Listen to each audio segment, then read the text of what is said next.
জাপানের এক নাবিকের হাত থেকে একদিন 1 টাকার একটা কয়েন পড়ে যায় সমুদ্রে। সমুদ্রে কয়েনটি পড়ে যাওয়ার পর নাবিক থানায় গিয়ে একটা কমপ্লেন করে। থানায় গিয়ে বলেন, আমার 1 টাকার একটা কয়েন সমুদ্রের মাঝখানে হারিয়ে গেছে, আপনারা সেই টাকাটা আমাকে উদ্ধার করে দিন। এই শুনে পুলিশ হাসাহাসি করতে শুরু করে দেয় আর বলে, আপনি 1 টাকার জন্য কমপ্লেন করতে আসছেন, আবার সেই 1 টাকা আপনাকে উদ্ধারও করে দিতে হবে? এই কথাটা সেদিন পুরো শহর জেনে যায় যে 1 টাকার একটা কয়েনের জন্য একটা লোক থানায় কমপ্লেন করতে এসেছিল। একটা সময় পর সেই কথাটা সেই দেশের প্রধানমন্ত্রীও জেনে যায়। প্রধানমন্ত্রী জানার পরে বলে, যত টাকায় লাগুক যেভাবেই হোক ওই 1 টাকা উদ্ধার করো। কি আর করা, যত প্রধানমন্ত্রী বলেছে এখন তো উদ্ধার করতেই হবে। তারপর শুরু হয় উদ্ধারের কাজ। 1 মাস কেটে যায়, 2 মাস কেটে যায়, 3 মাস কেটে যায়, 4 মাস কেটে যায়, এভাবে 7 মাস 8 মাস কেটে যায়। তবে সেই টাকার আর কোনো হদিশ পাওয়া যায় না। তারপর কর্মীরা প্রধানমন্ত্রীর কাছে যে বলে, স্যার সেই টাকা তো পাওয়া যাচ্ছে না।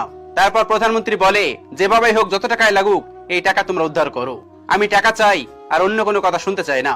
তারপর কর্মীরা আর অত্যাধুনিক মেশিন নিয়ে টাকা খোঁজাখুঁজি শুরু করে দেয়। তারপর কেটে যায় আরো 6 মাস। 6 মাস পর সেই টাকাটা পাওয়া যায়। অলরেডি সেই টাকাটা খুঁজতে খুঁজতে খরচ হয়ে গেছে 1000 কোটি টাকা। যেদিন ওই টাকাটা খুঁজে পাওয়া যায় সেদিন ওই শহরে হইচই পড়ে যায়। সারা দেশের মানুষ সেখানে আসে, সবাই হাসাহাসি করতেছে। সবাই বলতেছে যে প্রধানমন্ত্রী পাগল হয়ে গেছে, না হলে 1 টাকার জন্য কি কেউ 1000 টাকা খরচ করে? সেদিন প্রধানমন্ত্রীও সেখানে আসে, সারা দেশের সাংবাদিকও সেখানে হাজির হয়। তখন সাংবাদিকরা প্রধানমন্ত্রীকে জিজ্ঞেস করে, স্যার আপনি 1 টাকার জন্য 1000 কোটি টাকা খরচ করলেন, এর কি কোনো ব্যাখ্যা আপনার কাছে আছে? এই প্রশ্নটা শুধু আমার নয়, এই প্রশ্নটা সারা দেশের মানুষের, সবাই এই প্রশ্নটা করছে আপনাকে। তখন প্রধানমন্ত্রী বলে, হ্যাঁ অবশ্যই আমার কাছে ব্যাখ্যা আছে। তখন সাংবাদিক বলেন, কি বলেন তো স্যার? তখন প্রধানমন্ত্রী বলে, দেখো আমি যদি 1 টাকা উদ্ধার না করতে পারতাম তাহলে ওই লোকটি কখনোই উদ্ধার করতে পারতো না।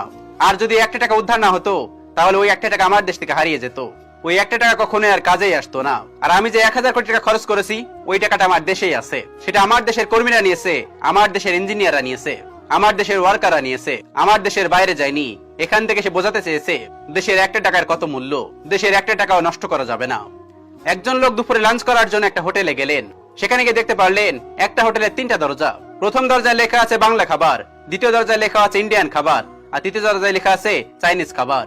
লোকটা এবার সিদ্ধান্ত নিল যে আজকে চাইনিজ খাবারটাই খাই। তারপর তিনি ঢুকে পড়লেন চাইনিজ দরজায়। সেখানে গিয়ে দেখতে পারলো আরো 2টি দরজা।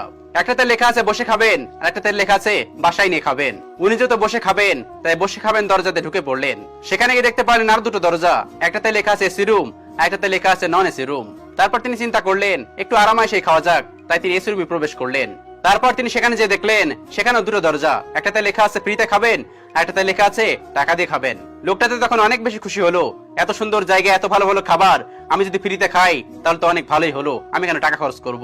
তাই তিনি ফ্রিতে খাবো দরজায় ঢুকে পড়লেন। তারপর তিনি খেয়াল করলো ঠিক যেখান দিয়ে সে ঢুকেছে ঠিক সেখানেই তাকে বের করে দেওয়া হয়েছে, মানে তাকে রাস্তায় বের করে দেওয়া হয়েছে। এই গল্পটা থেকে আমরা কি শিক্ষা নিতে পারলাম জানেন? স্পেশাল জিনিসগুলো কখনোই ফ্রিতে পাওয়া যায় না। স্পেশাল জিনিসগুলো পেতে হয় কষ্ট করতে হয়, না হয় বিল পে করতে হয়। এই গল্পের সাথে জুয়ার অনেক সুন্দর একটা মিল আছে। যখন মানুষ নতুন নতুন জুয়া খেলতে শুরু করে তখন তাদের প্রথম অনেক সুন্দর সুন্দর অফার দেওয়া শুরু করে। দেখানো হয় আপনি এখানে ঢুকলে লাভবান হবেন। তারপর তারা যখন ঢুকে পড়ে, তারা যখন নিঃস্ব হয়ে যায়, তখন তাদের পিছনে লাথি মেরে রাস্তায় বের করে দেওয়া হয়। এই গল্প দুটো থেকে আমরা অনেক কিছু শিখতে পারলাম, যেটা আমাদের বাস্তব জীবনে কাজে আসবে। ভিডিওটি যদি ভালো লাগে তাহলে অবশ্যই কাছের মানুষগুলোকে শেয়ার করতে ভুলবেন না, কারণ আপনার একটা শেয়ার অনেক মানুষ অনেক জ্ঞান অর্জন করতে পারে, অনেক মানুষ অনেক জ্ঞান নিতে পারে। সেজন্য ভিডিওটা অবশ্যই শেয়ার করবেন আপনার কাছের মানুষগুলোকে। Thanks for watching.